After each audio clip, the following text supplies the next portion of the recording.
morning. Uncle Craig here on the Bondoc in the village of Kampang Pet, or I should say the province of Kampang Pet, the village of Ban Mai Suwanapom. Yes, the idyllic setting. Rice fields in front of me, the rice fields in back of me, and me sitting here underneath my traditional Thai knockdown house. Pretty cool, man. Pretty cool. Enjoying coffee from coffee beans that are grown right here in the north of Thailand, and sent to me via courier so that I can enjoy them as soon as possible. Although I have now planted several coffee trees, so maybe beans in the future. My own beans are in the future. So today is Saturday. It is 2 days after Thailand has legalized ganja, marijuana, cannabis as it were.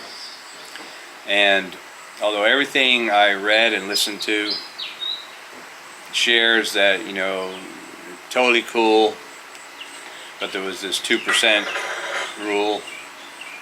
But then when I saw the Highland Cafe, you know, on the news, the opening, that place was just like a, you know, any cannabis place in America. I mean, all the glass jars with all the, you know, crystal buds in there, anything, and everybody buying that. And yeah, I know you're buying it for medicinal purposes. That's good, but I thought you still couldn't buy it like buds like that. I thought you could only do it. So, it's all right. But now you're free to grow it, and it has a lot of purposes, not just the plant itself. But yeah, so we'll probably get into some of that. I did, as a matter of fact, yesterday I went to the store last night to, you know, I gotta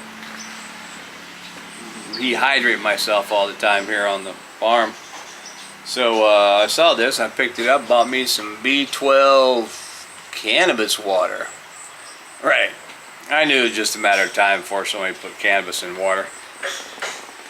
And this is actually, I mean, it's clear, but it says lavender mixed berries, or yanhi lavender mixed berries. Basically tastes a little bit like berries. But yeah, although I have to test that out, like, you know how when you're working and you're really hot and you're like, yeah, I need some water, and then I'll grab that, I'll be like, good, drink water. I mean, I don't know that it has a bunch of cannabis in it, or, you know, CBDs or fucking whatever, but it'd be pretty crazy if all of a sudden I downed that water and I was like, whoa.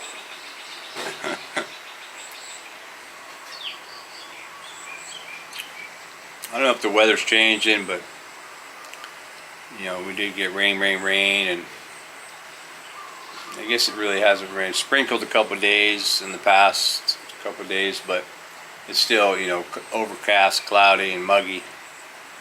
So I got my fan on this morning, keep myself cooled down before I, you know, hit the ropes. I did that cart. You might have saw that in another video, and worked on my my bamboo palace over there, spruced it up a little bit. Show you that later in the twilight when the lights are on. But the cart, you know, I was of the opinion to just leave it rustic, you know, like faded wood or whatever. But my wife thought I was gonna varnish it like I do everything. I mean, obviously if I put varnish on it, it will probably help protect it from the elements for a little bit longer. But before I can varnish it, that thing's got to be super dry. And it had been sitting forever in you know, in and amongst wet bushes. So it's got a lot of the black mold from the wet bushes and wood rot from wet bushes and all that. But now that it's up and it's, you know, in position, so to speak, it'll start to dry out pretty quick if there's sun. So hopefully I can get it dried out, and maybe I should do a little test area, maybe in the back or something with some varnish. See how that looks. I always liked the dry wood look. Although when I think about it, I have seen the varnished ones, and of course those are really cool. But usually I see those like in front of a shopping mall or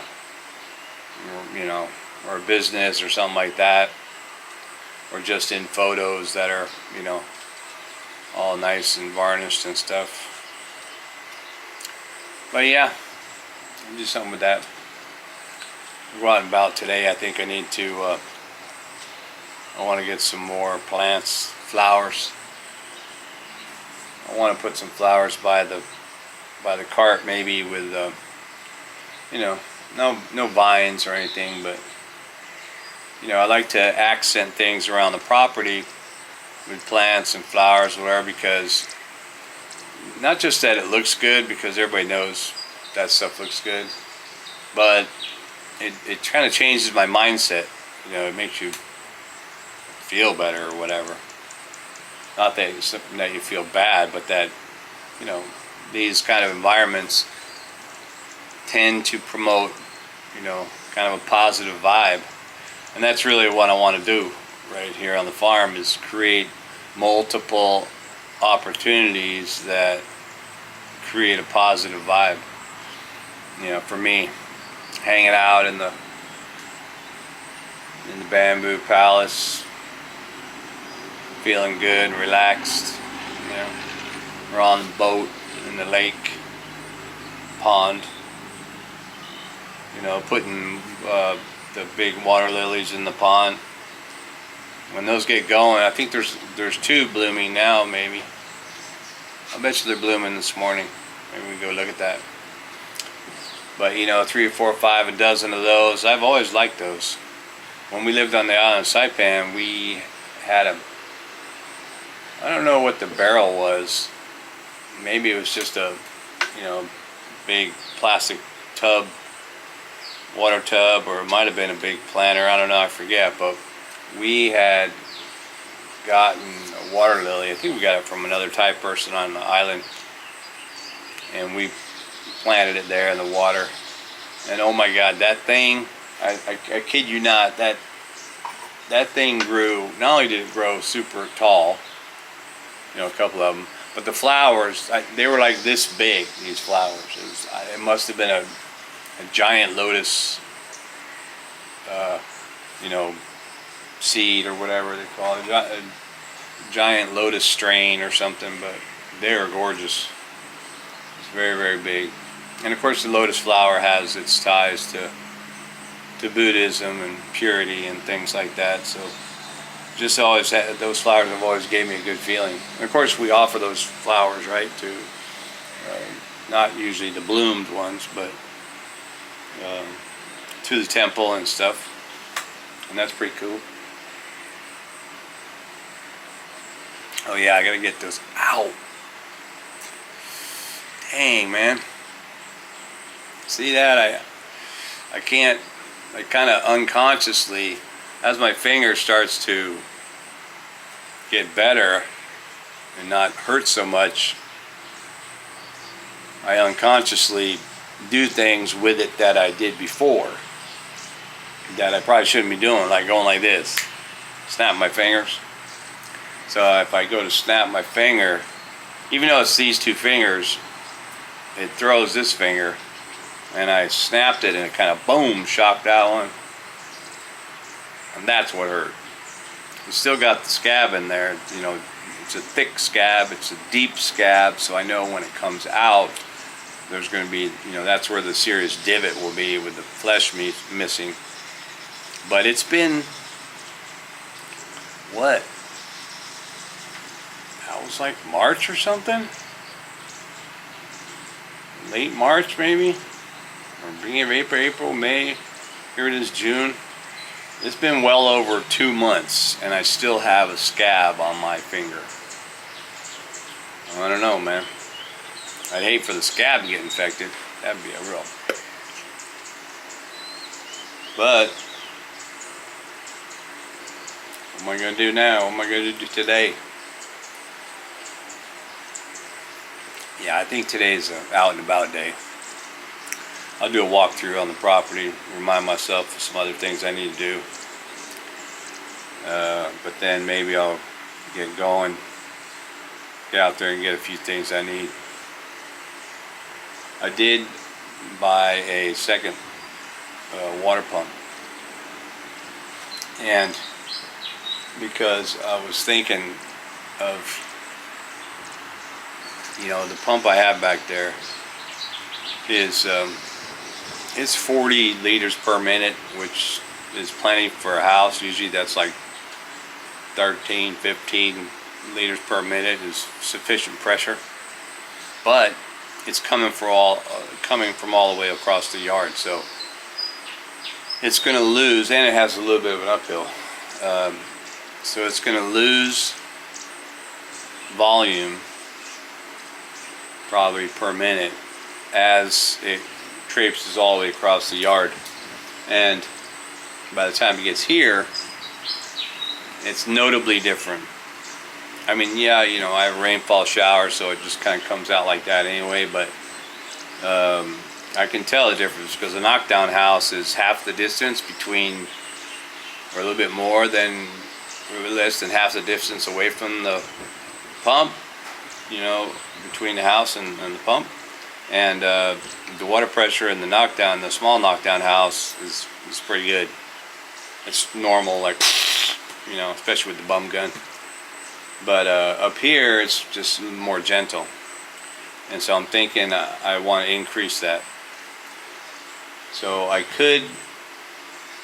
what I was going to try was really just putting the pump tied into the pipes over here without a reservoir, so that when this pump turns on, well, that pump has to turn on, right?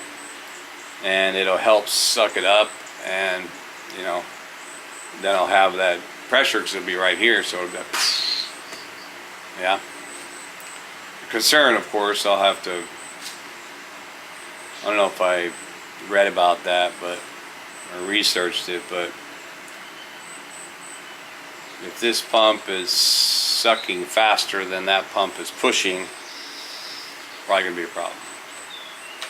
I know, you're probably better off putting a reservoir over here, but I didn't really want to, I didn't want to clutter up this area with another big old tank full of water. But at some point, I'm probably going to have to do that, just because. So yeah, I mean, they got sand-colored tanks and stuff, and I suppose I could hide it with as much green, as much as everything grows around it. Could probably shield it, but I'd have to. That area is also subject to, a lot of mud. I mean, when it rains a lot, you go walking over there, you're gonna go. So I'd have to put a serious piece of concrete down there in order to put the water tank on top of that. I'd probably have to dig it down like at least a meter square, and then gravel it, and then or sand it, and then gravel it, and then cement it, and then put it on top. A lot of work. So we'll see if I can intercept it over here with the pump and make that happen. If it works, then yeah, it works. So yeah, fish are getting bigger pretty quick. took one out of there yesterday. It was a little smaller than my hand, but yeah, big enough to eat actually. I mean, if you want to take a bunch of little ones and barbecue them all together, then yeah, you can eat them.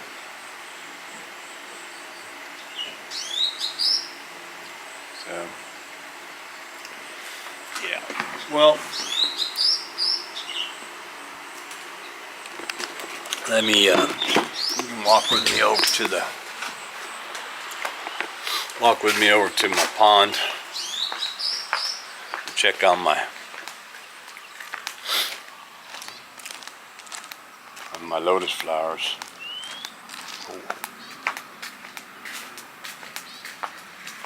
I bush cut this area too, so it's a little bit easier to walk. It's always easy. That bird, oh, goddamn bird, get out of here! Bird eating my fish. Looks like it already bloomed and died. Meh. But they're getting bigger. Here, check these out. Yeah. That one already actually bloomed, and but it looks like I got maybe two more. There's a bud underneath there. And there's that one. Yeah. I want them to get bigger and more plentiful.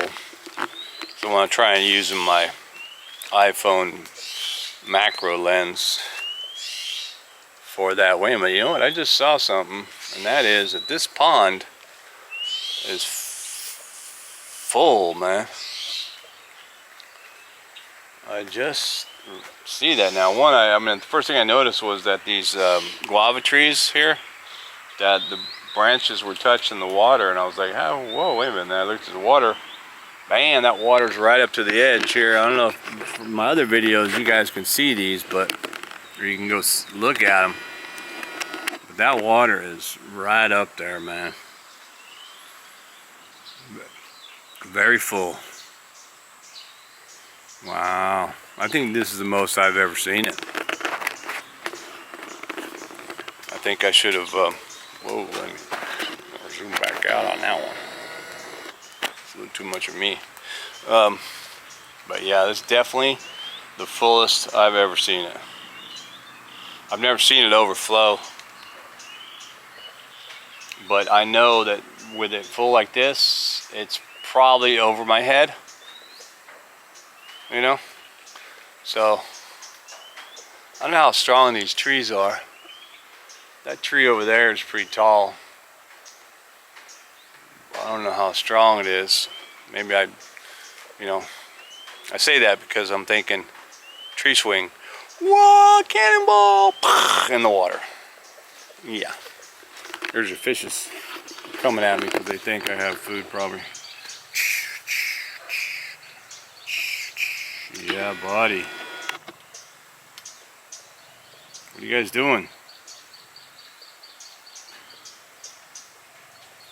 Yeah. Gotta keep those big old birds away from there, man. Man, that thing is full. There's some more lilies over here. These are all this green we brought from from the other pond. We officially eat all this. But there's some other lilies. I forget what those ones are called, but they're more common in these ponds because they're small. They're the red ones, I think, little red ones. Pretty cool.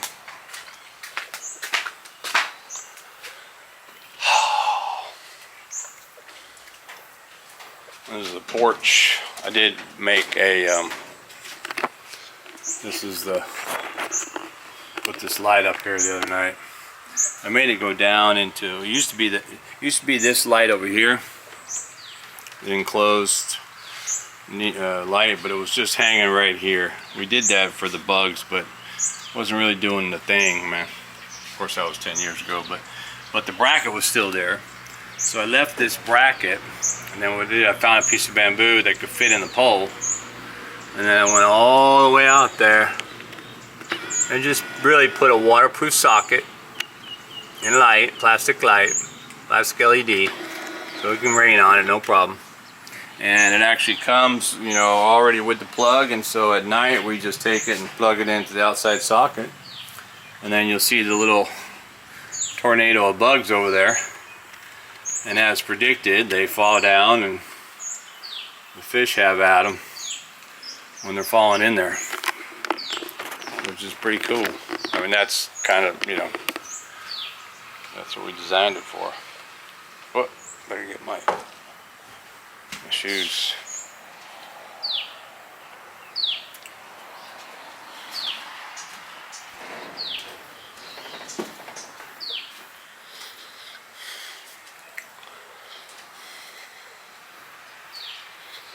And the little, we have barbecued already on my barbecue table that I made. And I'm probably going to do that today. Took out a steak.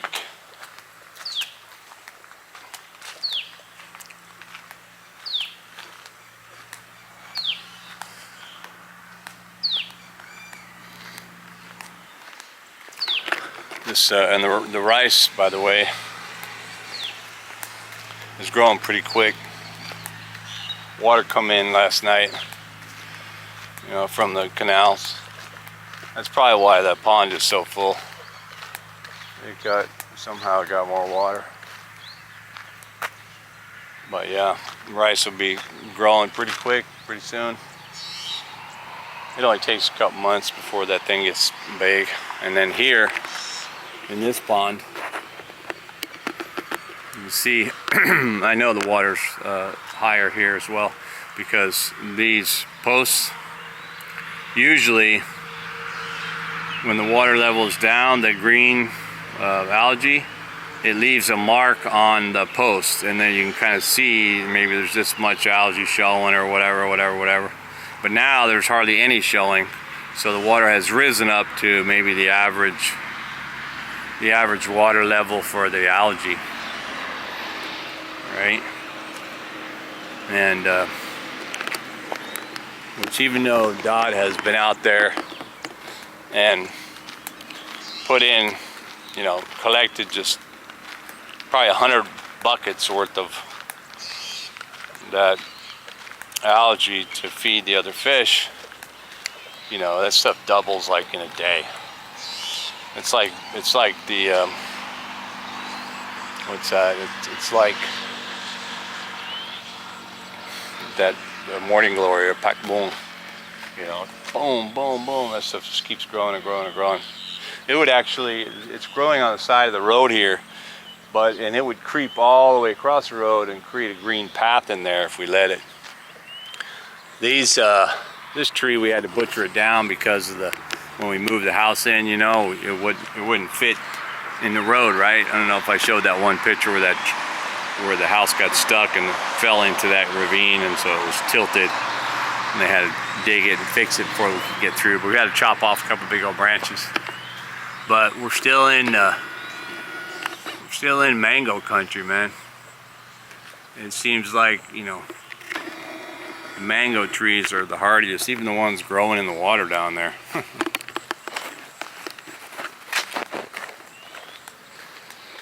It just grows, man. It just grows, it keeps on growing. These trees, I have to cut them back again too. We cut all these branches down to bring the house in. But, you know, here it is, what? January, let me see. February, I think we were in here the beginning of February, so February, March, April, May, June, well, 4 months, a little over 4 months, trees grow back. What? And I did put the moon in the bamboo house. It's hanging out in there last night, so I can put that in this video later, probably. Alright, man, well, let me go out and about, and I'll catch you in the next video. Keep watching. Well, I have upgraded my bamboo palace. Check it out. Yeah. Let's take a closer look. Pretty cool, pretty cool. Got a couple nice places to sit there. You're chilling. And also you can sit up in here for the cats and the dogs. Yep. Mosquito net can actually opened up, tucked in below there. Pretty cool. You can actually put both these up there, no problem. But yeah, I like it. I like it a lot. But I still want to swap out the bottom bricks. I still got to do all the brick lay and make it bigger and better. That netting or the moon is a square one.